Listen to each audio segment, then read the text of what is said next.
Pandit yang bilang kalau Indonesia itu harus main total football? Mana pandit yang bilang Indonesia nggak cocok main 3 back, cocoknya 4 back?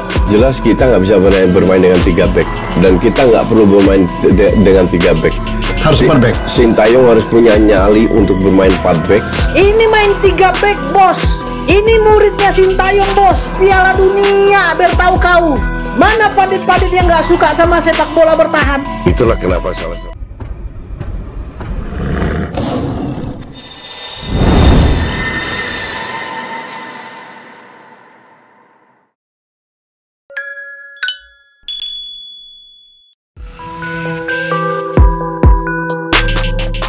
Tim nasional Indonesia U17 mencatat kemenangan gemilang dengan skor 4-1 atas Yaman U17 dalam laga kedua grup C Piala Asia U17 2025 yang berlangsung di Stadion Prince Abdullah Al Faisal, Jeddah, Arab Saudi, pada Senin, 7 April 2025, malam waktu Indonesia Barat.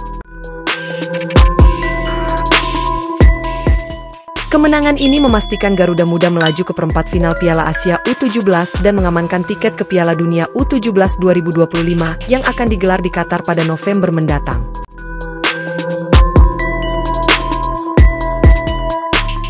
Setelah kemenangan ini, media sosial diramaikan oleh tanggapan netizen terhadap komentar sebelumnya dari Bung Towel dan Coach Justin yang dinilai meremehkan kemampuan pelatih Nova Arianto dan Timnas U17.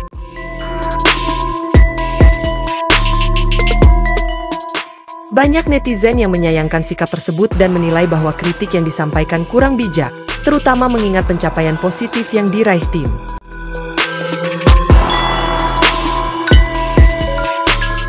Kemenangan ini tidak hanya mengukuhkan posisi Indonesia di puncak klasemen grup C dengan 6 poin dari 2 pertandingan, tetapi juga membuka peluang besar untuk melangkah lebih jauh di turnamen ini.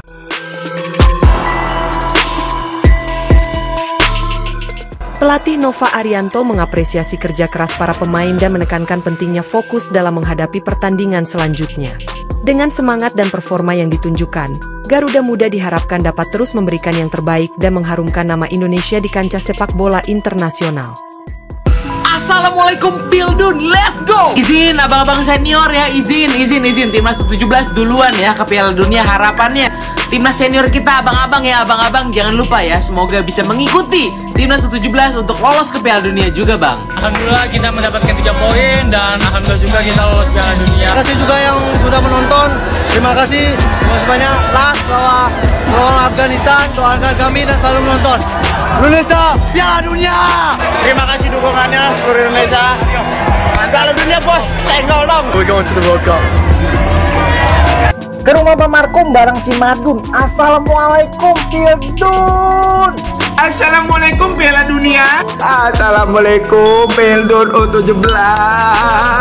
Ya buat papah pipa, papahnya Messi, tolong bilangin ke staf-stafnya ya, ke jajaran-jajarannya, buat download lagu Indonesia Raya dari sekarang ya, buat nanti bulan November Piala Dunia U17 ya, karena timnas kita ini udah terlalu jago coy ya.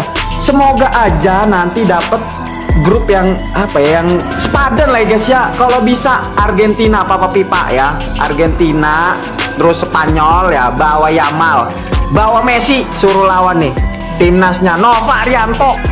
Luar biasa, aku tidak sangka.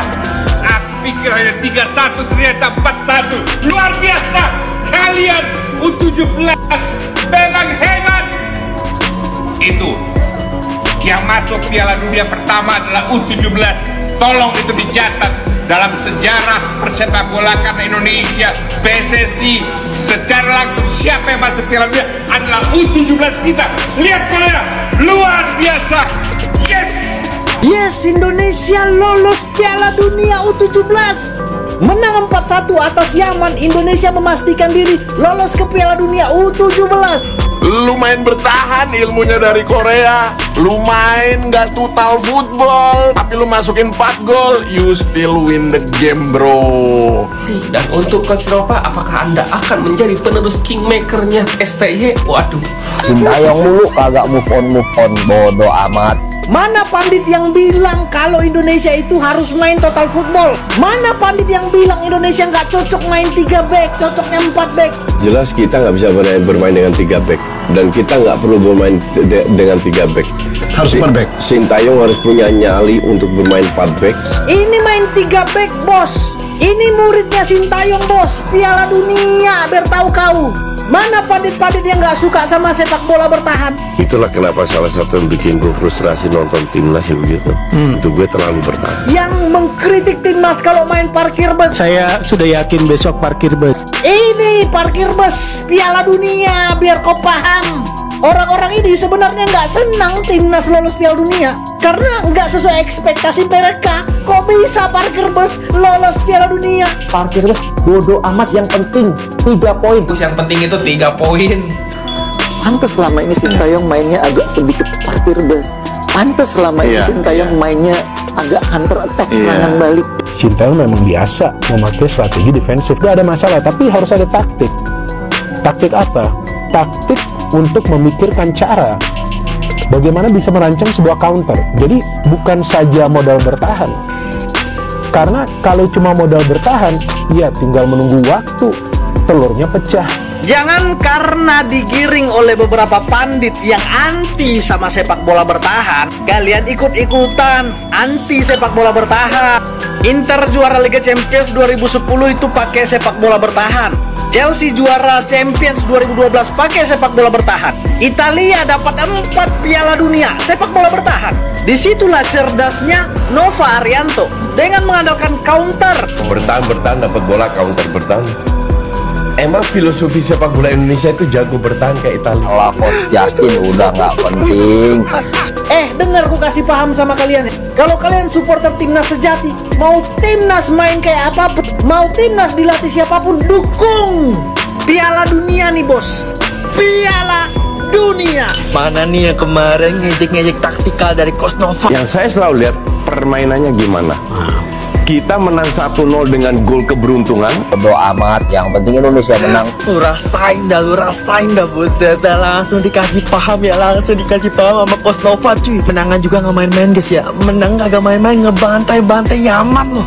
Strategi yang tepat dari Coach Nova Arianto setelah kemarin di saat melawan Korea, ngelawan tim yang notabene lebih kuat dari kita, menggunakan strategi counter ya, bertahan.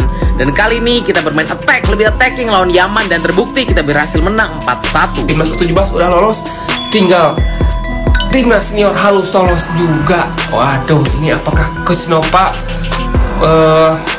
nah ini membuktikan bahwa kita mampu bersaing kalau dipegang dengan orang yang tepat, diurus dengan orang yang tepat. Nah ini PSSI ini turnamen atau liga buat kelompok umur harus ada nih PSSI, tolong diperhatikan agar kita bisa menjaga tradisi lolos Piala Dunia lewat jalur kualifikasi. Ini apalagi ya guys, masyarakat Malaysia sinir kemenangan timnas Indonesia U17 atas Korea Selatan. Kami pernah menang lawan Korea PEPL. Maksud gua ya, kalau nggak ikut turnamennya itu nggak usah banyak omong ya guys. Kualifikasi Piala Asia kemarin, Yaman inilah yang menumbangkan Malaysia 4-0. Jadi kalau ada yang bertanya, kenapa Malaysia nggak ikut Piala Asia U17? Ya jawabannya karena dikalahkan oleh Yaman. Yaman yang menggagalkan Malaysia. Pernah hancur hati, otaknya bersepai. Harimau. Indo nih bos, bisa menang lawan Yaman, buset dah. Ayo, mau alasan apa lagi? Ayo. Buset dah, udah kagak bisa ngelak guys ya. Udah kagak bisa ngelak bahwa King Indo itu di atas Malaysia. Buset dah nih guys ya, Malaysia dibantai-bantai 4-0. King Indo menang 4-1 lawan Yaman, plus masuk ke Pildun. Ini ikut kagak, komen banyak. Memang nggak habis pikir sih netizen Dek Malay ini. Buset dah, udah ya guys ya, udah nggak perlu ngelak lagi ya. Nih guys ya, sama tuh ya, U17 sama ya, sama-sama U17 ya, nggak beda kayak kemarin ya. Klasemen sementara Piala Asia U17 setelah Indonesia menang 4-1 atas Yaman. Indonesia berada di posisi pertama dengan poin 6, diikuti Yaman di peringkat kedua dengan poin 3. Nah, Indonesia itu memastikan diri sebagai juara grup C. Sekalipun nanti di pertandingan terakhir kalah lawan Afghanistan, Yaman atau Korea menang dan akhirnya poinnya sama-sama 6, Indonesia tetap akan juara grup. Kenapa? Karena regulasi di Piala Asia kali ini head to head yang dihitung duluan. Jadi Indonesia udah memastikan diri sebagai juara grup C. Nah, untuk lawan di perempat final, kita menunggu antara Tajikistan atau Iran atau Korea Utara. Siapa yang jadi runner up di grup D ini, inilah yang bakalan menjadi lawan kita. Sekali lagi kita ucapkan selamat kepada adik-adik timnas U17. Perjuangan kalian patut diapresiasi.